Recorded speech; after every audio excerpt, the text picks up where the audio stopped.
Howdy, this is Mike from Nerds of Babylon, and you're listening to the Southsider Studios podcasting system.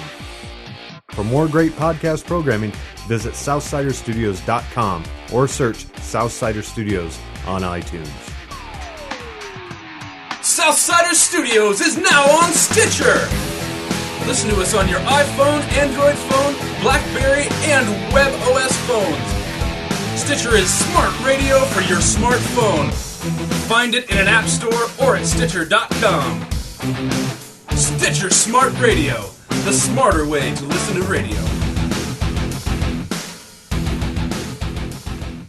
Cinesmack contains spoilers of the spoiling type. If you don't want your spoilers spoiled, please turn back now. Otherwise, enjoy the show!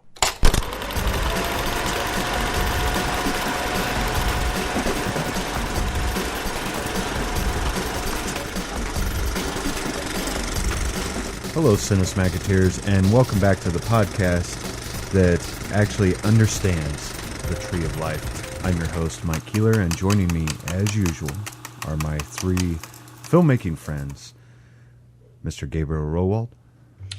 Good evening, and we understand the Tree of Life? Ooh. Shh. Sam Twomey. Hello, what's up, bitches? Tom Haggis. Happy Mother's Day, everybody. Nice follow-up. Bitches. Nice. Saved. Naturally, I was talking to all the female dogs out there. Never be so crass on a podcast. Well, tonight, since no self-respecting mother would want to be on our show to discuss two movies about a man playing a mom and then about two men trying to throw a mama from the train, we are going to try something new since it's just the four of us. And that is, we're going to go ahead and just do 10-minute rounds where you guys can just talk about anything. We're not going to go through a roll call like we usually do. And at the very end, we're going to ask for a vote and see what we get for each category. All right? Awesome. That's a great idea. I love it. Thank you, Tom. Thank you. Let's do it. This was thought up by Tom, too. So if you don't like it, you can send your hate mail to... thaggis@gmail.com. Absolutely. Go ahead. I'd love to get some mail from people who hate my ideas. It'd be a nice, refreshing change from the people who really hate my ideas. All right. Well, let's find out what we're going to be talking about here. Ladies and gentlemen, house dads and matriciders, welcome to our special Mother's Day main event! In the first corner, from 1983, directed by Stan Durgoti, starring Michael Keaton, Terry Garr, and Martin Mull, Mr. Mom! In the second quarter, from 1987, directed by Danny DeVito, starring Danny DeVito, Billy Crystal, and Anne Ramsey. Throw Momma from the train. All right. So, in a nutshell, we have Batman playing a dad that's laid off and is having to do the motherly duties around the house, and then we have the Penguin who wants his mother dead and asks the City Slicker to help kill her. Right? Did I get that right? Yeah, all right. Yeah, that's pretty much it. All right. Yeah. Good. Well, let's move on to the first round then, which is writing. And the clock has started, gentlemen. Go ahead. All right, yeah. This is gonna be a little bit of a change. It's hard to know who's gonna start and how we get this ball rolling. But let's give it a shot. I think Throw Mama actually felt strangely structured. Like, it was kind of like in thirds almost. And at one point, you get this first half of the movie, and then it switches to his mother. And then when they switched to them being on the train, that kind of threw me because it was like he was leaving by himself, and then the next shot, they're with him on this train, and that sets up the end. And I don't know. The writing felt disjointed to me for Momma. I don't know how you guys feel about that. There was a lot of, you could writing is one of the most popular professions on TV and film for obvious reasons, because writers write it and they put themselves in it.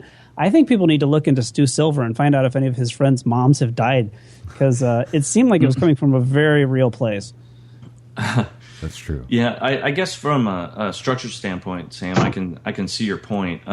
Although I did feel like I felt the writing overall was stronger in Throw Momma from the Train, and this is a little bit surprising even to myself, because I was saying before we started recording that I had never seen it before, and frankly I was never really interested. For some reason I had this opinion of it that I don't even know how it formed before I even saw it, and it was kind of a negative opinion. I wasn't really interested in it. When you say writing, are you talking about like the characters, the dialogue, or the overall? Yeah, the character development I felt was fairly decent. I felt like I liked these, and it's always hard to know where to draw that line.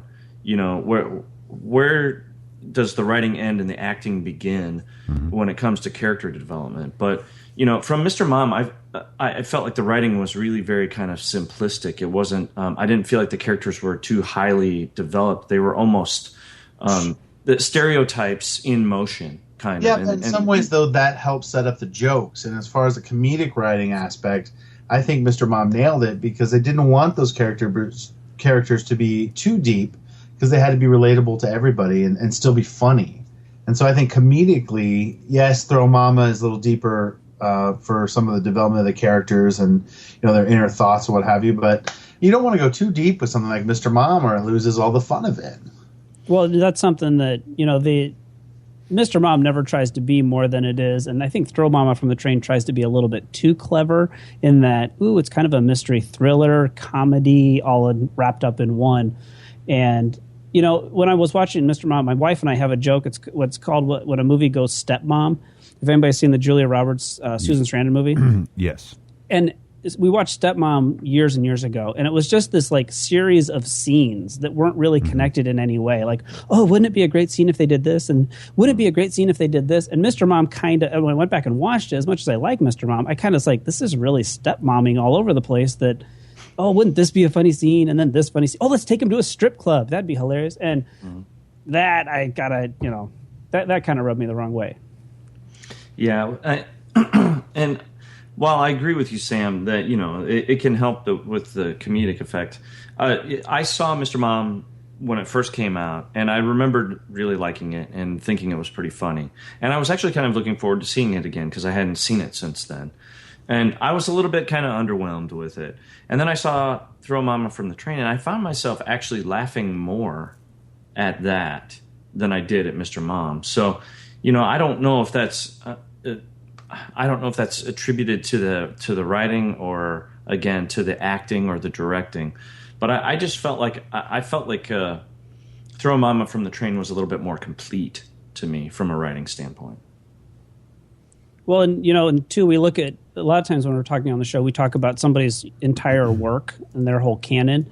And this is John Hughes, and I'm going to put John Hughes as one of my top three. Yes, I did. He's one of my top three screenwriters. I love all of John Hughes' stuff, and there's a lot of his stuff in here. It takes place in Detroit, which was weird. I was like, wait, isn't it supposed to be in Chicago? But you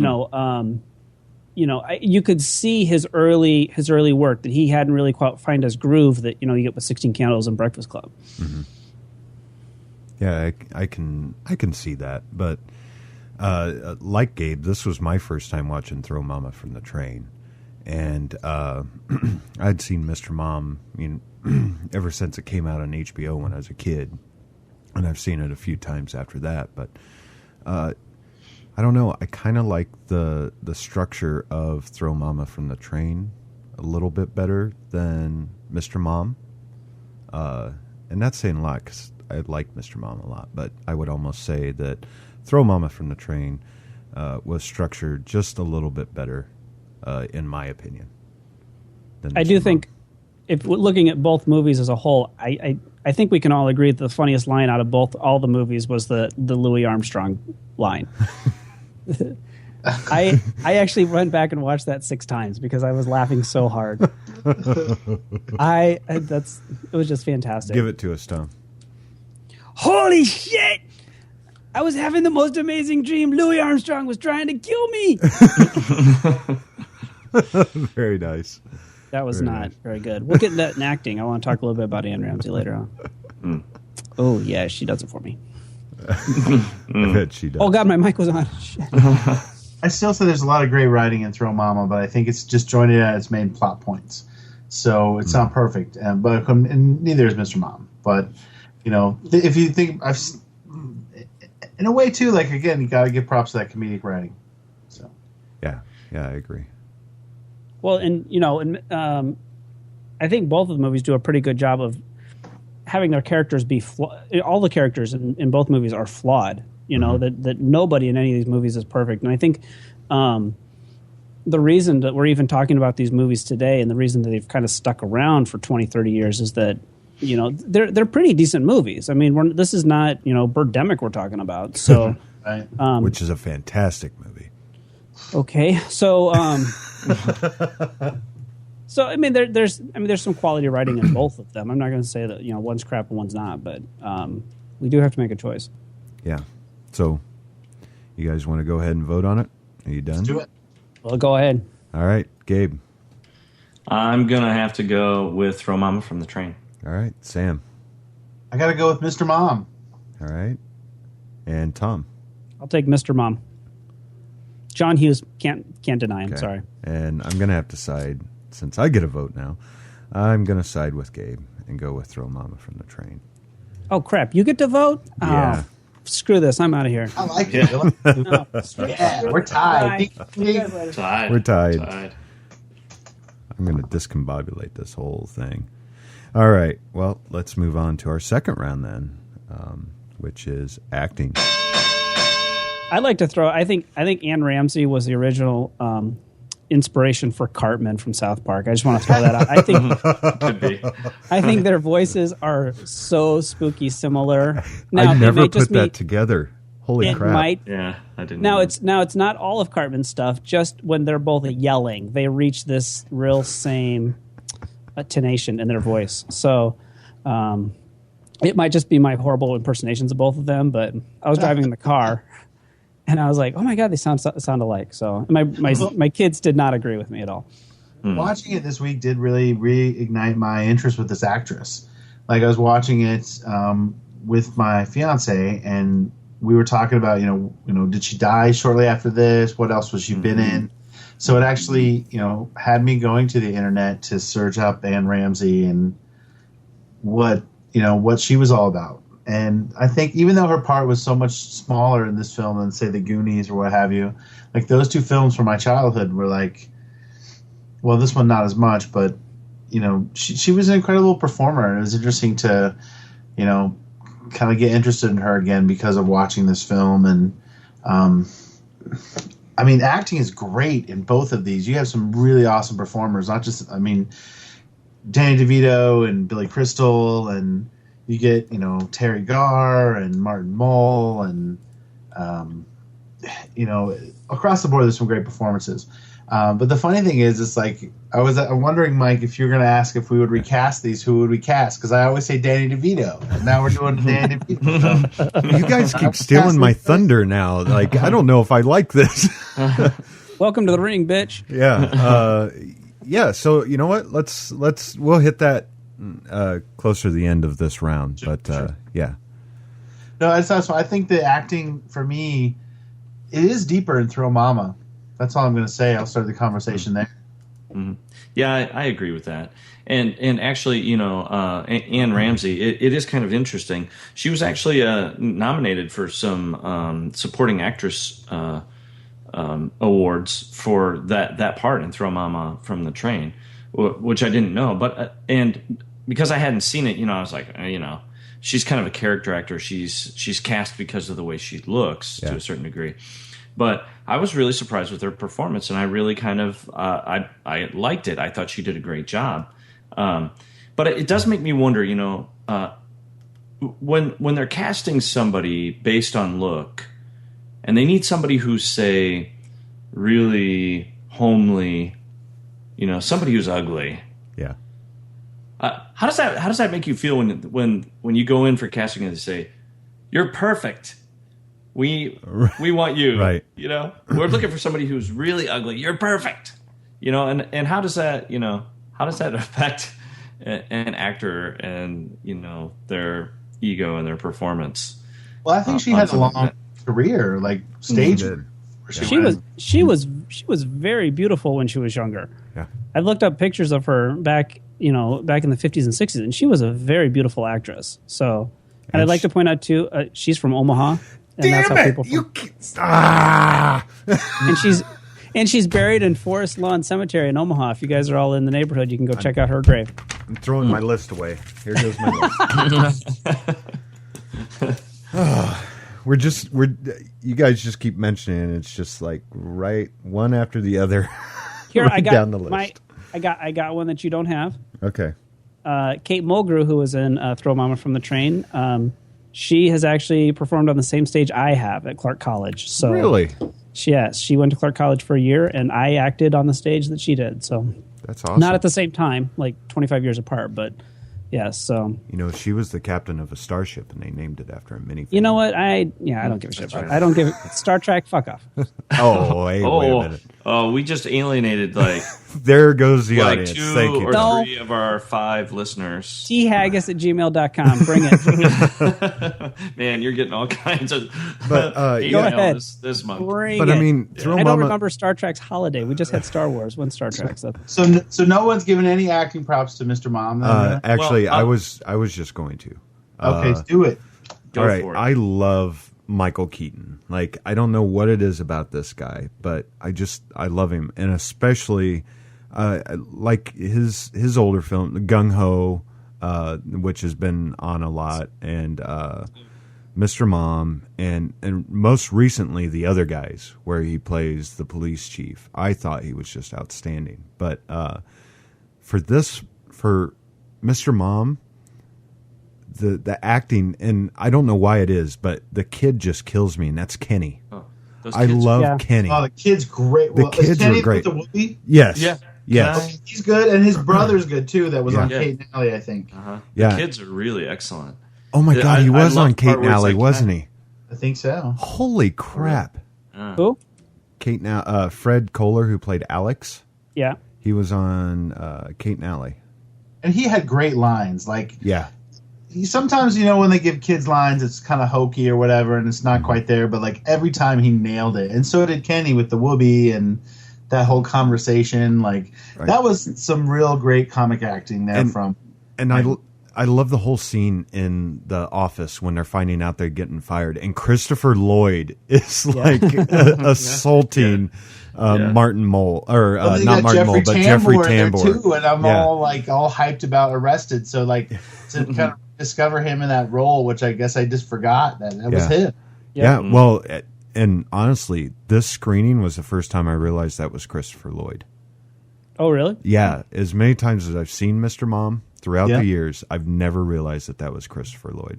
I'm the same way. And we noticed his name in the title cards at the beginning, and I'm like, Christopher Lloyd is in this? Yeah. And then very shortly after that, you see him in the car. I'm like, holy crap. And I mean, Terry Garr, she was so beautiful. And just outstanding. I don't know. I really like Terry Garr, especially for her work in I just went brain dead. Young Frankenstein. I loved her in Young Frankenstein. Young Frankenstein's awesome. Yeah. So I don't know. For me, I almost prefer Mr. Mom's acting, just because of the comedic performances that you had in it. Although I love the writing class in Throw Mama from the Train, and it's just agonizing because I've been in like classes like that where they're reading stuff out loud and the person thinks it's great and you're just holding your head. Or did you read mine? Like Jane, is at his nice creepy best. Right. Billy Crystal's, his shtick is still working at that point. And exactly. Yeah. Well, and when I saw Michael Keaton in Mr. Mom again, I at first I was like, I didn't really like him in it at first. I was like, he's just kind of Michael Keaton, you know what I mean? Like he's almost like some a Nick actors to Cage. me are they're always just playing themselves. Nick Cage is Nick Cage, and Yeah. Well, and Nick Cage is really all over the place. I mean, we could do a whole show on just Nick Cage. Christopher movies. Walken is not going to ever be Morgan Freeman. oh, that's true. But later on, as the movie went on, Michael Keaton's performance grew on me, and especially at the point where it's Halloween, and he's talking to his wife and saying, you're going to miss all this stuff. We don't want you to miss all this stuff. What's more important to you? Right. And that's when I felt like his performance became a lot more solid, and I just really liked him a lot more after that point.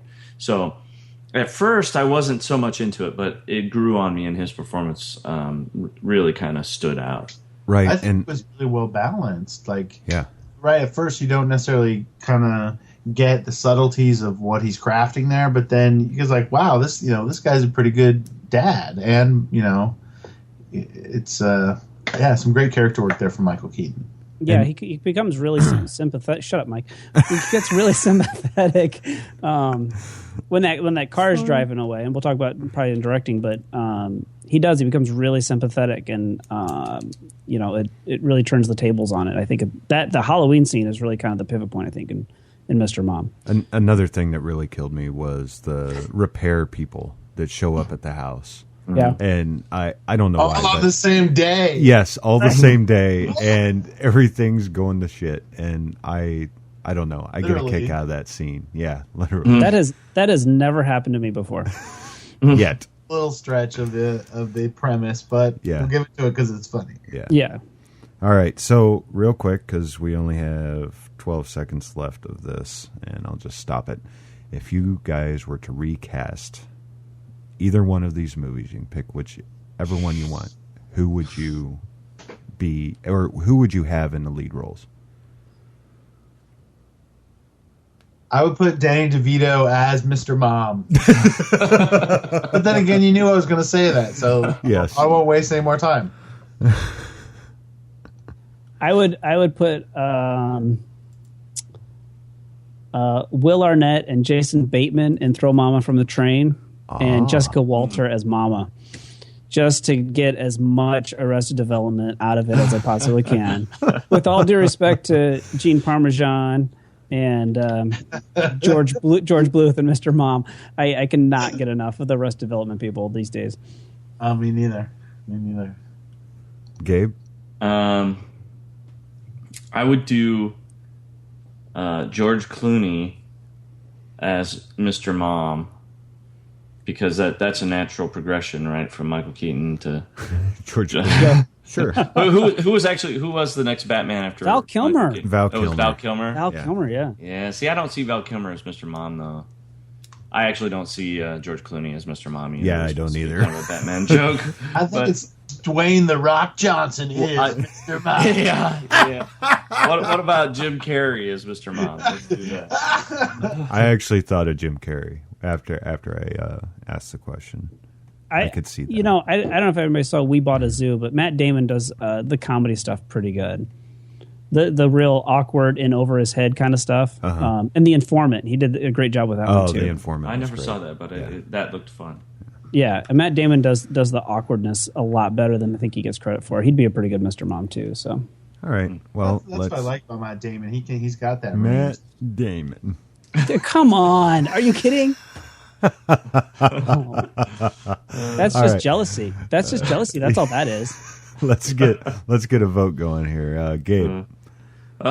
I think I have to give my vote for Throw Momma from the Train. As much as I enjoyed the acting in Mr. Mom, I really thought it was pretty solid in Throw Momma from the Train. Right. I really liked Billy Crystal and Danny DeVito and the cast in general. So I have to go with Throw Momma from the Train. All right, Sam. I was starting off with Throw Momma all the way because I love DeVito's performance and Billy Crystal and Anne Ramsey. But talking through it actually, and just the way I feel toward Mr. Mom, Terry Garr, Michael Keaton, the kids, Jeffrey Tambor, Christopher Lloyd, like everybody, it's got to be Mr. Mom.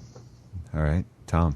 With all due respect to the Arrested Development cast, I got to go with Throw Momma from the Train because Anne Ramsey from my hometown, Big O. I got to give it to him. And Kate Mulgrew, who apparently was on campus for a while, for a couple days. So. Oh, I can't believe we didn't talk about Captain Janeway. I brought it up. Oh. I brought up the fact that she became the captain of a starship, and they named it after a minivan. That's all.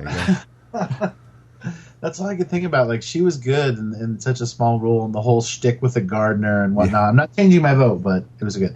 All right. Well, I'm going with Throw Momma from the Train just because of Danny DeVito's performance. I actually felt very sorry for him, like, throughout the film. Like, I actually had pity for that guy and wanted to just grab him and hug him and tell him, yes, I'll read anything you write. So, Michael, those of us below 5.5 feet do not need your pity.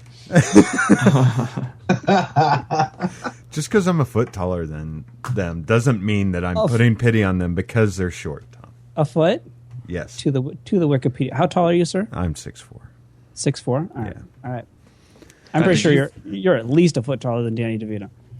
No, yeah, but it's not the fact because of his stature. It was the fact of his performance and that he just wanted someone to read it.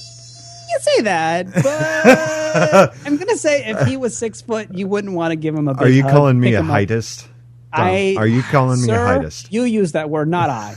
Not I. So the weather down here is sunny and clear. That counts those votes right. It's 3-1 for Momma. Yes. Yeah. So Mama's up by 2. Yep. Going all right. into the next round. All right, here we go. Let's move on to directing. I'm going to go ahead and put this out there right now. Going through Danny DeVito's directing page on IMDb, I like his movies, but I have always found his directing to be kind of gimmicky. Like, I don't know, like he puts lenses on there that were kind of like, oh, this might look cool and this might look interesting, and it's kind of though. Danny DeVito is kind of gimmicky, so that's his style. But you're right, Tom. You're really right. He's kind of like fishing in a way. As a veteran as a veteran as he is behind the lens, I just feel like he's kind of student filmy sometimes. I'm going to get in trouble for that. thaggis@gmail.com. Write me, Danny. I want to hear from you. Yeah, actually, I thought it's coming right up in like 5 minutes, right, Mike? Yep. Yeah, I actually thought I didn't realize that Throw Momma from the Train had been directed by Danny DeVito at first, and I actually thought his directing was quite capable. I thought he did a pretty good job of it. Again, I was surprised. For some reason, I just felt like I would never want to see that movie, and I actually kind of enjoyed it.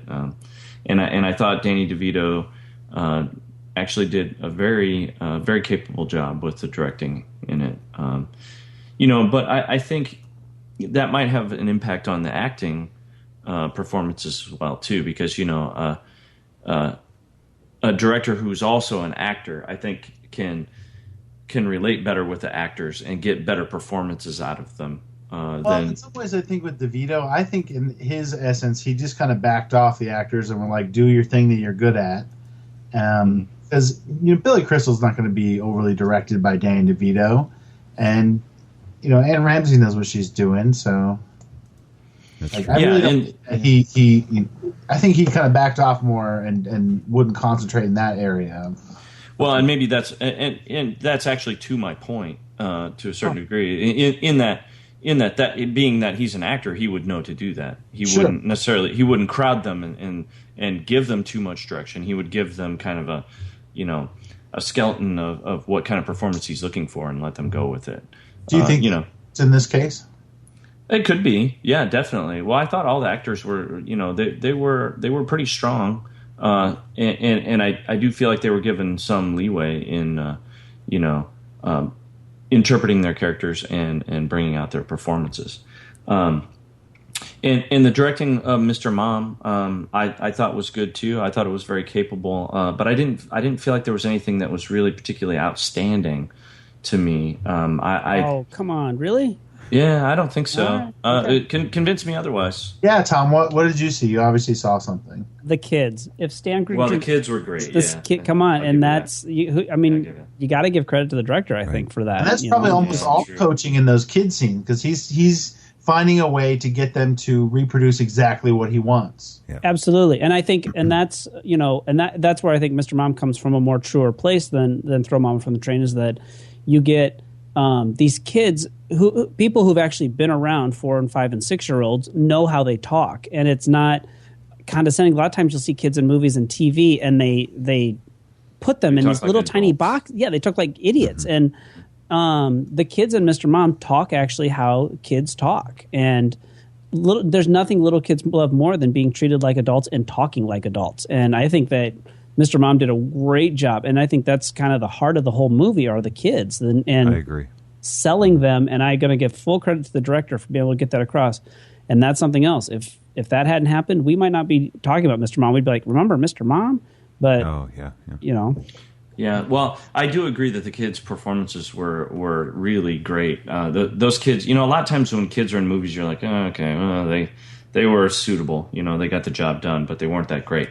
But these kids were great. But the real test, I think, to that theory would be to see what these kids did later on under different directors.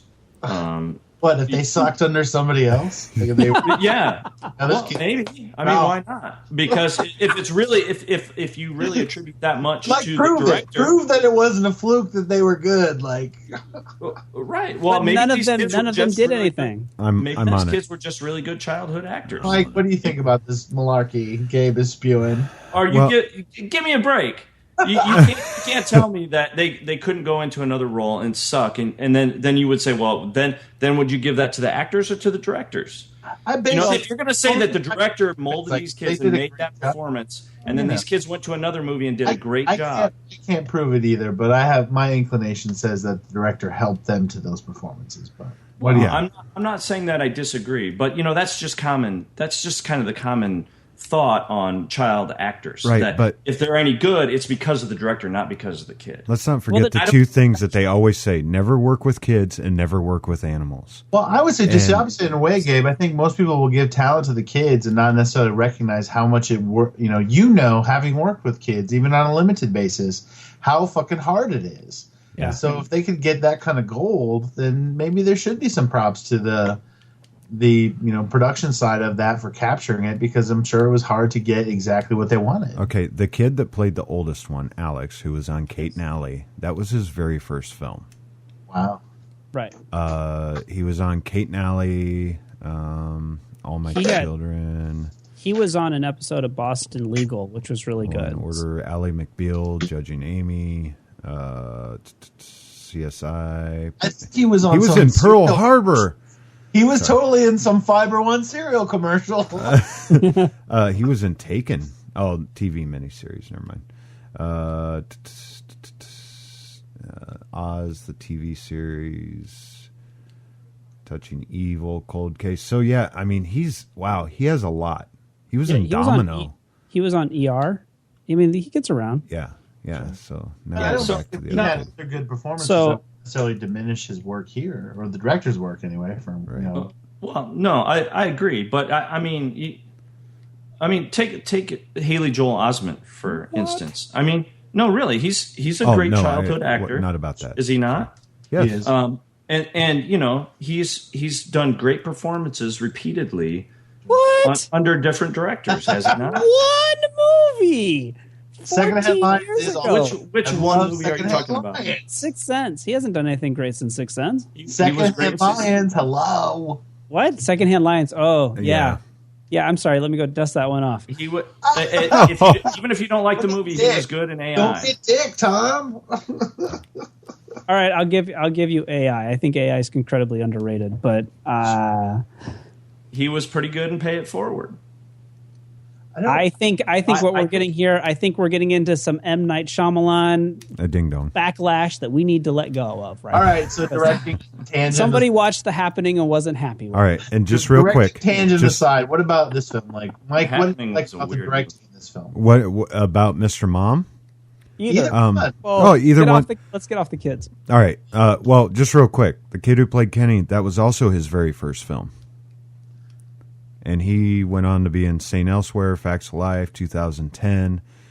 Wow, he's done a lot of voiceover work. Mr. Mom's Star Factory, isn't it? Yeah. Wow, he's done a lot of video games, a lot of animes and stuff like that. He's lent his voice. But anyway, I have to say, I know DeVito is kind of gimmicky, but there were some shots when I was watching it. I'm like, I really like that shot. Like, I'm not used to seeing certain shots in 1980s comedies. Sure. And DeVito kind of brought out some different styles while he was shooting. And to me, that really kind of impacted me since it was my first time watching it, since I wasn't expecting it. And Mr. Mom is kind of a general setup as far as shooting is concerned. Performances we've discussed to death. But as far as shooting is concerned, and that's where I usually factor in, I would have to say I really like Danny DeVito's eye, which, okay, then you can go into saying, was it his DP or whatnot. But I really like some of the shots pulled off in it. Even if they were kind of gimmicky, you just didn't see him back in the 80s for comedies. So that's my opinion. That's a really good point.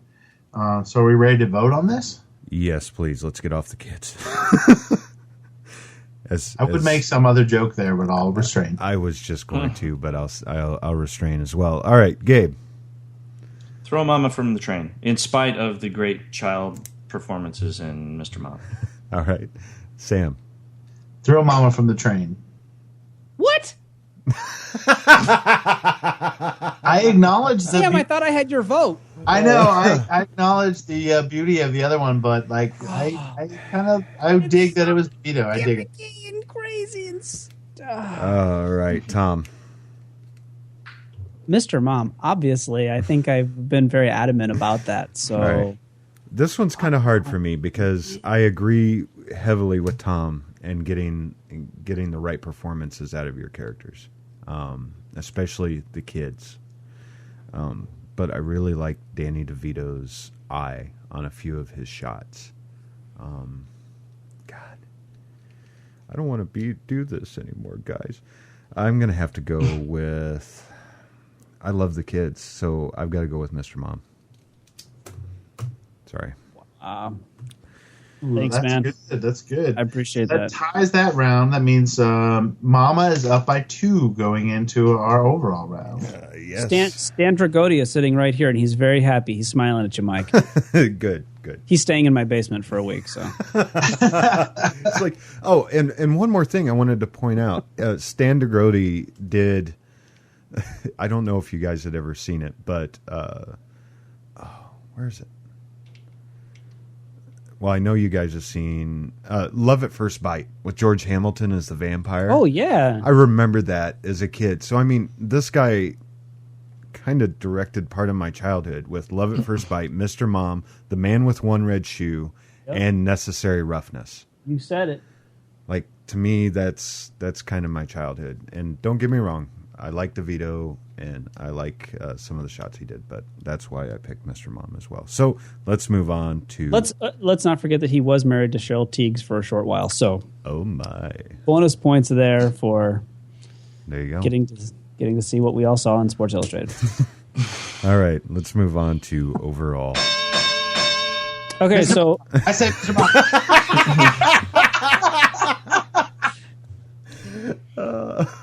That was a train wreck you saw, ladies and gentlemen. We just saw a train wreck. That was all three of you Welcome. stepping all over each other at once. It was fantastic. I love this new format. It's just so freeform. I love it. I have to rename kinda it like Cinerec. this. Yeah, Cinerec. Well, at least there'll be like clashes and stuff. Like we'll have guaranteed built-in clashes. Right. Okay, go ahead. All right, somebody. so I'm full disclosure. I myself am a Mr. Mom. I stay home with my kids 5 days a week from 8 to 5 and do all of the stuff that they do in the movie. And I was a little worried about going back because I really liked Mr. Mom when I was growing up, and I hadn't seen it in a really long time. And so I, ordered it from Amazon. It came. I watched it. And if anybody if you want some good reading, head over to IMDb to the message boards and read from the stay-at-home dads that absolutely hate Mr. Mom because it's a we really kind of hate the whole stereotypes like, oh, we don't know what we're doing. We can't change a diaper. We don't know how to make dinner. And Mr. Mom kind of perpetuated that whole stereotype. But the thing that people don't realize is that Mr. Mom, the story is that all of a sudden in the course of 1 week, this guy has to go from an executive to, a stay-at-home parent. And that's very rarely the case. I mean, like in my case, most of the times you see it coming and you're like, hey, I'm going to stay home with the kids. I got to learn a couple of things. And you pick it up within, a week or two.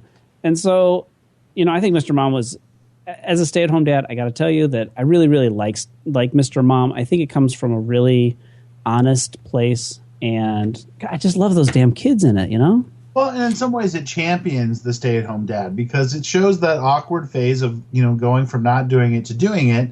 But once he gets there, he masters it and he knocks it out of the park. And it's driven by a love for his kids. So for, all intents and purposes, it celebrates him. I don't think it degrades him at all. Like, yes, he has those awkward moments at first, but he comes out super, super supreme at the end. The one issue that I will take with it as a stay-at-home dad, there's no group of women that I hang out with during the day. And Coupon Tom. No, they think there's something kind of weird stigma with stay-at-home dads still, with the other moms that stay home with their kids. So, no, I just hang out by myself with my kids. So, that's probably the one issue that I would take with it is that, we don't go to strip clubs and hang out. I had visions of you like playing for Tender Vittles and all that stuff. Ruined it. Thanks, Tom. Yeah, sorry, I hate to ruin that illusion for you. I have to admit something. I've always had a crush on the actress, the character Joan, the one that's wanting to sleep with. Oh, she's Mr. so Mom. sleazy. She's wait, what'd you say, Sam? Sleazy and just I know. And I was going to say slutty, so that's good. Yeah, I don't know why, but ever since I was a kid, I'm like, I have more kinda attraction like to her. the fat one. the one that likes the tender vittles or whatever it was. Or the whatever hated the entrees. Yes. Those are great. I was partial to the TV repair lady. Oh my. At least she'll come in the front door. All right. Hey, you know what? $45 an hour. You can't beat that.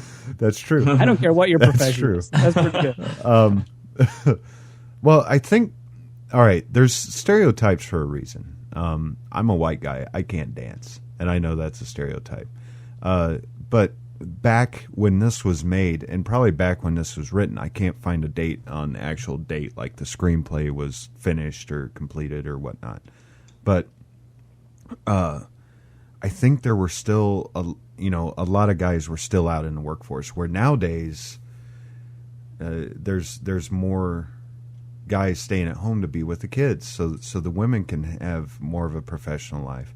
In fact, Amanda and I have talked about that a lot, and I would be more than willing to stay at home with our kids when we do have them, and let her, because she has a great career and I'm just a filmmaker. So I would rather have that stability with her and be able to take care of the kids at home and spend time with the kids, because as a filmmaker, I'm going to be away a lot. I'm already out of town a lot, so.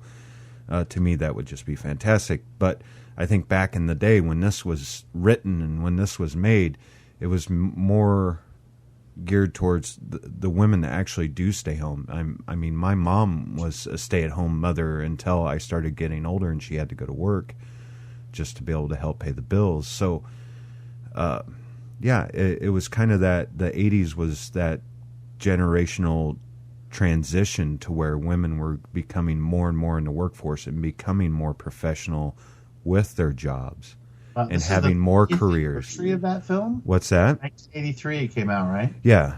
So this would be the 30th anniversary of that. Yeah. So what I'm saying is, yes, the stereotypes in it are bad, but I imagine that there have been a lot of dads that have had similar things happen, not nearly as bad. Sure. But something like that happened to them. Or worse. Or worse. Much worse Exactly. than anything that Michael Keaton If goes I have through. a baby, Exactly. I'm going to at one point dry its butt with like one of those air dryers just because of Mr. Kong. But I'm obligated, I'm sure. I would like to say I've never wanted to kill my mother, so I can't really relate to throw Mama from the train from that standpoint, but I've always been the guy that, like I said, I just wanted to hug Danny DeVito. I've always felt bad for the underdog, and I really felt like he was an underdog. And I really loved Billy Crystal's character as far as just I try to sit down every day and try to write something for a script or just write ideas for something. And I get to that point where I'm walking up and down the house trying to think of a way to use words in a phrase that hasn't been done before. Sultry, exactly. Sultry. Go with moist. When in doubt, go with Moist. That's all I've got to say. But and then there's some times where I'll see something in a movie, not just a big feature film, but short films that some friends have done, and I want to just run over and start choking them because I've had that idea as well, and it's just kind of funny that way. So yeah, that's how I can relate to Throw Momma from the Train. Well, I'm wondering about Mr. Mom and the ending, and we've been talking a lot about the portrayal of the male character in that, but how do you guys feel about the ending of Mr. Mom and the portrayal of the female character who's gone into the man's world, gone to work, and is kind of compromising at the end? completely unrealistic. She would have slept with Gene Parmesan in a second. Oh wait, no. I think she comes out smelling like a rose. I mean, she conquers just like he conquers at home. She, in the underbuilt up subplot, conquers a man's world as well. And I like strong female parts in films. Like, I don't need a damsel in distress in every film. And I think she really portrayed a very strong woman that was trying to keep her family together and was doing that by making the money and trusting totally Michael Keaton to keep the kids safe. But at the end, isn't the deal that she'll work just a few days a week and be home a few days a week? Mm-hmm. And doesn't that kind of undermine the whole kind of accomplishment of both parties? Michael Keaton has finally become a capable, housekeeper or whatever you want to call it. He's capable in the home with the children, and she's capable in the business world. But still, it's not quite right until the woman is at home at least part of the time to take care of the kids. I think it was actually them making a compromise. It's like both can do each other's jobs, but maybe I'm envious of all this time you're spending with the children, and know that I don't know. I don't see it as like she loses. It's kind of a like, okay, I want to still have my professional life, but I also still want to stay with my kids. And I think she's saying you've done a lot with the kids, and you want a professional life. So let's work this out to where it works for both of us, and it also works for the kids. So they're never alone without a parent. That's the way I saw it. Yeah, unlike modern working families who the kids never see their parents because they both work full time, right. And except in the exception of Tom. Sure, but that's not a comedy. That's all right. Time's up. Dang. Let's Mr. go Mom. ahead. I vote for Mr. Mom. Mr. Mom for Sam. All right, Gabe. Throw Momma from the train. All right, Tom. I'll take Mr. Mom, or otherwise all the other stay-at-home dads will beat me up. Oh man, this one's. I'll send you angry emails. Even though I really thaggis@gmail.com, please. I'm gonna have to go with what I've been watching all these years. I'm gonna have to go with Mr. Mom. I thought you were gonna say Debbie Does Dallas. But That's the next show that we're. So what does that give us? Does that give us a tie? I think we're at a tie. What? Are we really? I think it's got to be close to a tie. My God. I think we are, though. This format sucks! No, I love it. We love a tie. Format. 28 shows, we've never had a tie. We let you in the rinks, look what happens. How am I supposed to explain this to my kids? Ladies and gentlemen, may I have your attention, please? Your winner by decision is... Wait, what? Well, they can't do that, can they? Okay. It's a tie!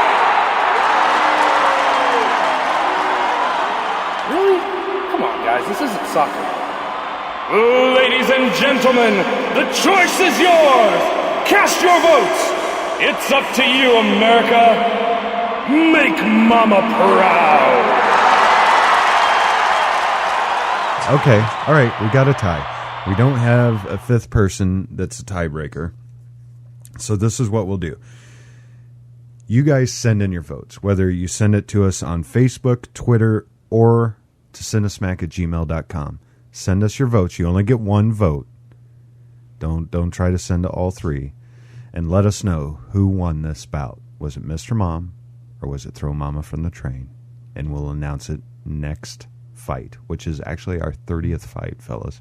Our first to be continued. Yeah, that's awesome. I'm very skeptical about leaving this up to the public. I just want that to be known. I just want to put that out there because I don't trust any of those bastards. I like the idea. Send it out to them, and if Yeah. they don't know what we're all about, have them listen to the show and Exactly. and hopefully tune in as we go into our 30th and plus fight. Yeah, and also, like, if you see voting swaying one way or the other, go ahead and post on Cinesmack why you think that film should win. Like, go ahead and voice your opinion on why that film should win to try and maybe sway someone's votes. But keep in mind, once you have a vote in, you can't just go back and change it. I don't want to get all those flip-floppers in there. So this would be awesome. I think this is pretty great. Yeah, let's end the voting like June 1st or something like that. Yeah. So there's an official end date. All right, June 1st. We'll say, June 1st. You want to do that? Or we'll do...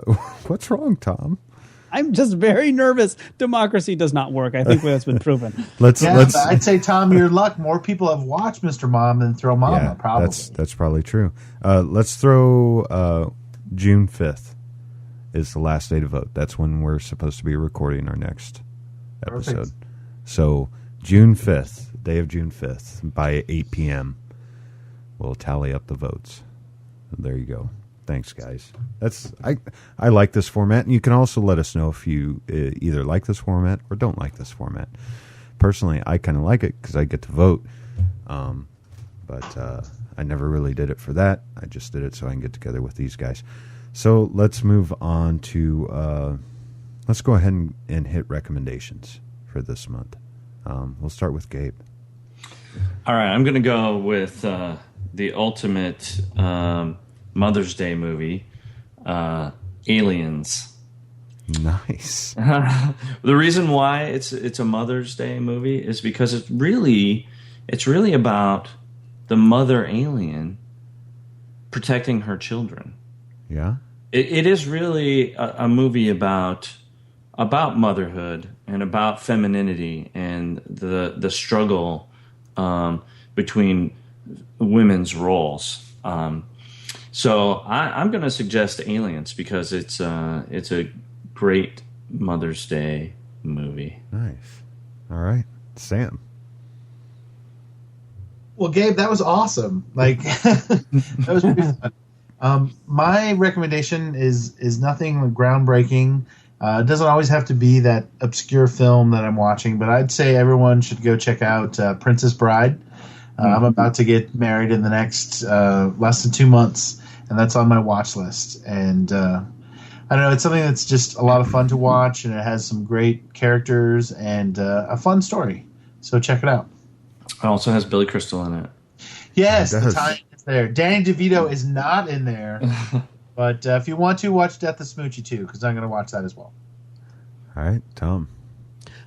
I think we talked a little bit about Michael Keaton's limited acting abilities. So I'm going to recommend the HBO movie Live from Baghdad, which is a story of the 1991 invasion and CNN's role in covering it.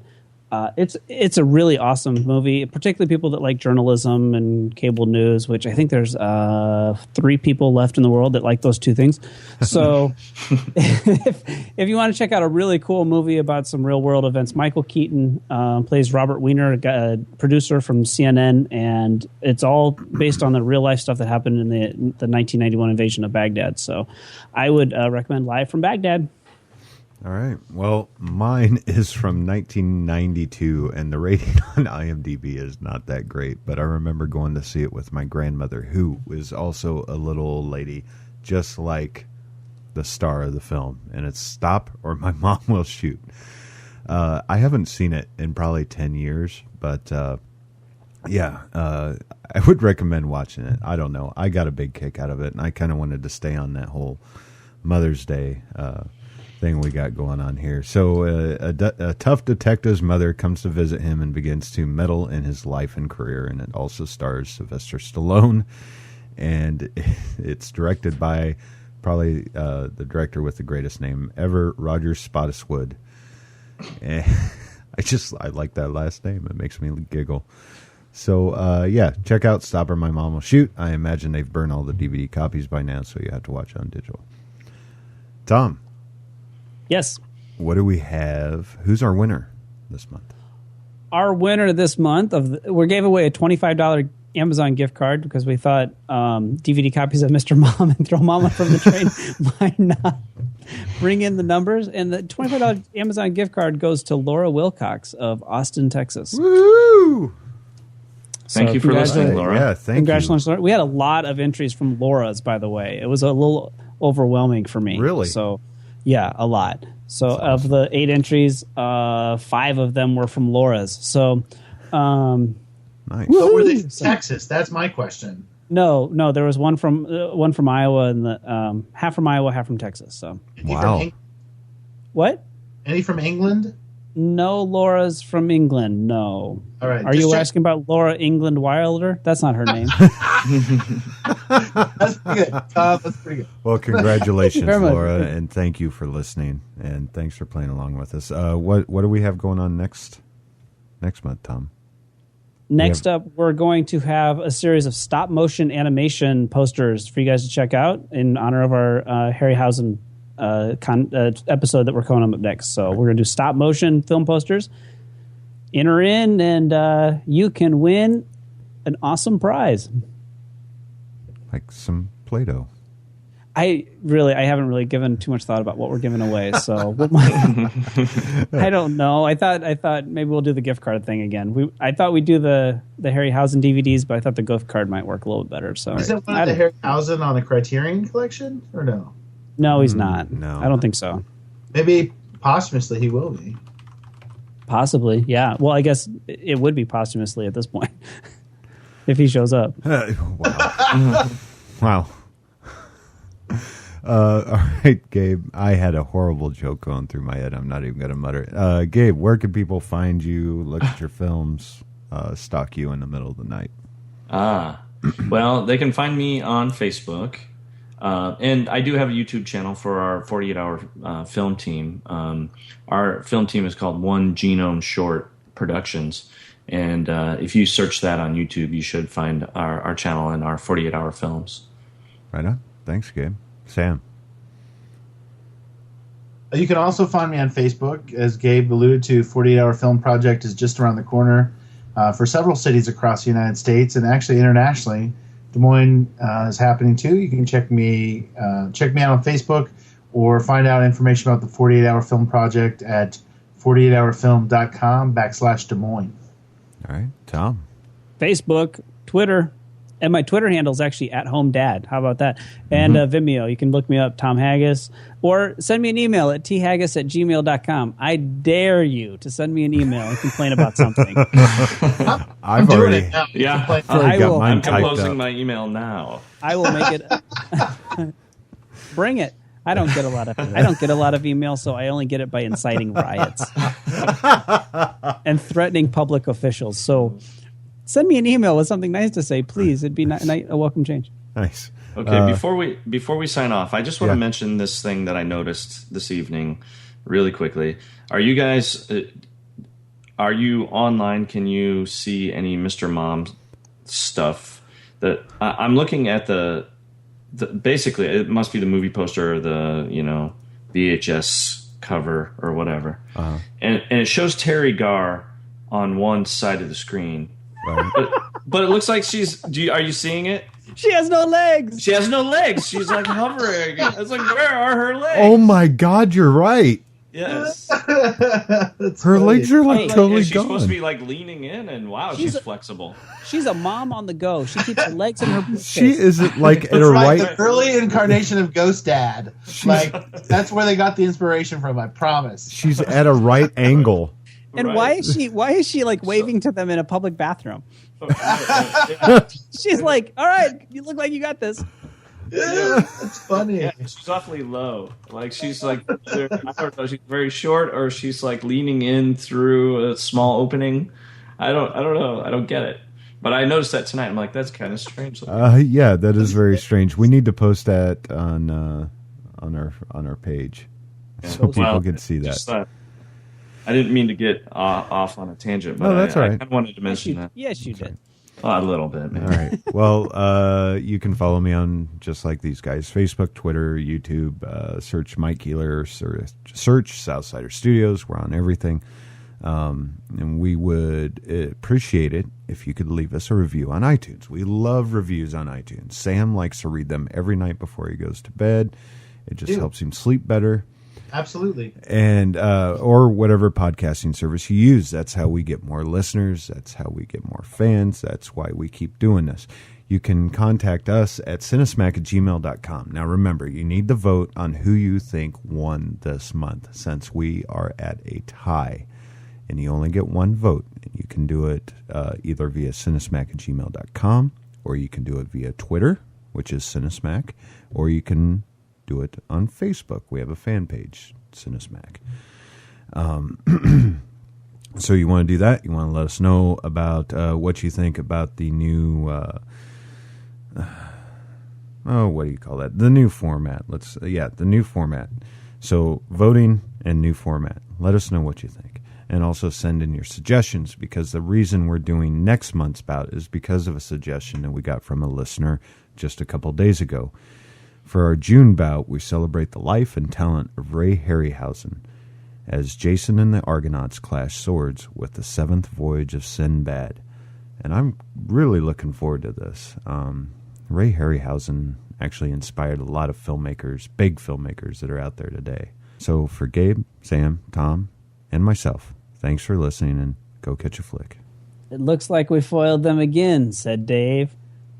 Yeah, said the captain. We foiled those bastards again, didn't we, Dave? Yeah, said Dave. The end. This has been a test of the Southsider Studios podcast system. This was only a test. If this were a true lack of entertainment, your head would explode. Go to iTunes and subscribe to our feed. Just search Southsider Studios.